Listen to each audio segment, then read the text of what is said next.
Hi friends, आज थिला Sunday जेहेतु छुट्टी थिला मोर मॉर्निंग रू उठिकी सफासफी कार्य में लगी पड़ी देन मु निजे गाधेकी शैम्पू करके आसी जाइए। यहाँ श्रावण मास चली मु श्रावण मास पालन करुँची। बिना पियाज रसुण रे मु संतुला बनैबी जोटा कि गरम गरम रुटी भात सहित खाई पारिबे। आसंतु संतुला बनैबा।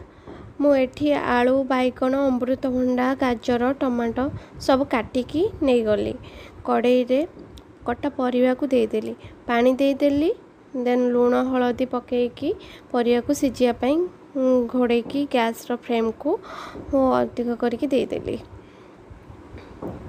देखंतु परिवाटी सिझी गलानी से कड़ाई को धोईदेली देन से कड़ाई को गरम होगा पई गैस रे बसैली देन रिफाइन ऑयल देली जीरा सोरिष शुखला लंका देदेली छेचा कंचा लंका अदा को देदेली देन भूसंग पत्र टमाटो देदेली टिके समय पाई घोड़े देली फुटण रू बास्ना आसीगलानी तापर सिझा होइतिबा परिवा को देदेली 2 मिनिट पाई फुटिया पाई छाड़ीदबा। देखंतु मोर बिना पियाज रसुण रे संतुला रेडी। आसंतु फाइनल सबुठु बड़ कामटा बाकी अछि से कामटा हैला खाइबा।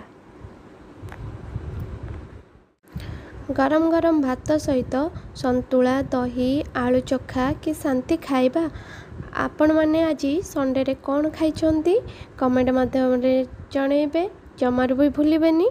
मो भिडियोटी आपण मानकु केमिति लागिला लाइक कमेंट शेयर करिवे। रहिली नमस्कार।